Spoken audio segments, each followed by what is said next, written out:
Google has spent years telling the world it's one of the greenest companies on the planet. It matched 100% of its electricity with renewable energy purchases for years running. Its executives talked about carbon-free energy as a core part of the company's identity. And then, in a single year, its electricity consumption jumped 37%. That number, 37%, is not a rounding error or an accounting quirk. That is the single largest year-over-year energy increase Google has ever reported. And the cause is not mysterious. It is AI. Here's what the headlines missed. The story being told in most coverage is about emissions and hypocrisy, a tech giant failing to live up to its green pledges. That framing is not wrong, but it stops too early. The deeper story is about what this energy spike reveals about the actual cost structure of running frontier AI at scale. Let's actually look at this. Google consumed roughly 22.4 terawatt hours of electricity in 2023. By 2025, that figure has climbed dramatically, with AI training and inference workloads now constituting a material and growing share of the total load. For context, 22 terawatt hours is approximately what a country like Ghana consumes in a year. The distinction between training and inference matters here, and it's one most coverage glosses over. Training a model is expensive and happens once or a handful of times. Inference, actually running the model to answer queries, happens billions of times a day. As Google integrates AI into Search, Workspace, and its cloud products, inference load compounds continuously. This is the part that should concern operators and founders building on top of these platforms. The energy cost of AI is not a fixed input. It scales with usage. Every time a user asks Gemini a question or Google's AI overviews summarize a search result, there is a real-time energy draw happening somewhere in a data center. Now, Google's response to all of this centers on clean energy procurement. The idea that you can offset or match the carbon footprint of that electricity by buying renewable energy certificates or signing power purchase agreements with solar and wind projects. This is the accounting framework Google has used to claim climate leadership for years. The problem is that clean energy procurement at the scale AI demands runs into a hard physical constraint: geography and timing. A data center in Virginia consuming power at 2 a.m. does not become carbon neutral because a solar farm in Nevada produced energy at noon. The grid does not work that way. Carbon-free energy requires matching supply and demand, location by location, hour by hour. Google has actually acknowledged this, and its 2030 goal is specifically framed around 24/7 carbon-free energy, meaning real-time matching, not annual averaging. That is a genuinely harder target, and the 37% electricity spike makes that target harder to hit, not easier. Here's what the headlines missed on the business side. Google is not struggling with this trade-off because it failed to plan. It is struggling because the AI build-out timeline is being driven by competitive pressure, not infrastructure readiness.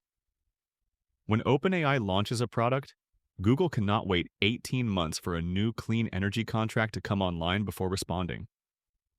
This dynamic, where competitive urgency overrides sustainability commitments, is not unique to Google. Microsoft, Amazon, and Meta are all experiencing versions of the same tension.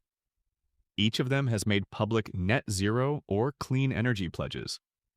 Each of them is also spending tens of billions on data center capacity that will draw power from grids that are not yet predominantly clean.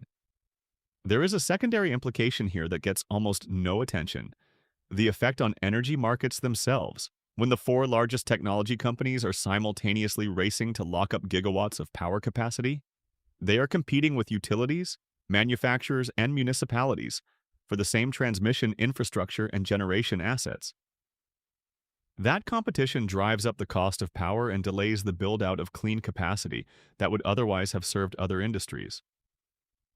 In other words, the AI energy surge has knock-on effects for decarbonization timelines well beyond Google's own balance sheet. Let's actually look at what Google is doing in response, because it is not nothing. The company is investing in advanced geothermal projects, next-generation nuclear through partnerships with companies like Kairos Power, and long-duration battery storage. These are serious bets, not greenwashing theater. But here is the timing problem. Geothermal at scale is a decade-long build-out. Advanced nuclear is even longer. The AI infrastructure wave is happening now, in 2025 and 2026. The clean energy solutions Google is investing in will arrive, at best, in the 2030s. The gap between those two timelines is where the emissions actually accumulate.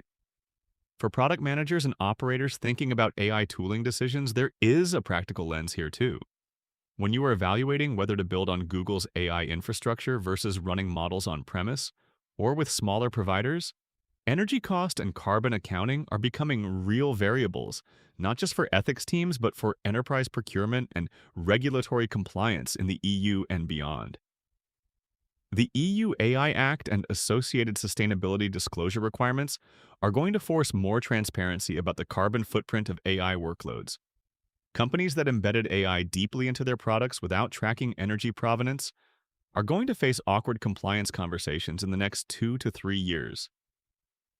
So, what should you actually watch from here? 3 things. First, whether Google updates or quietly walks back its 2030 carbon-free energy target at its next environmental report. The gap between the commitment and the trajectory is now visible enough that something has to give. Second, watch the independent power producer and energy infrastructure space. Companies building data center-adjacent power generation, especially geothermal, small modular reactors, and grid-scale storage, are quietly becoming critical AI infrastructure plays. The money flowing into that space is a leading indicator of where the big platforms think their energy constraints will be in 5 years. Third, watch for the first major enterprise customer to make AI infrastructure carbon footprint a formal vendor selection criterion. When that happens, and it will, it will reshape how every cloud provider packages and prices AI compute. The 37% electricity increase is a data point. What it actually represents is the moment when AI stopped being a software story and became an infrastructure and energy story, with all the physical, political, and economic constraints that entails. That shift changes the competitive landscape in ways that go well beyond who has the best model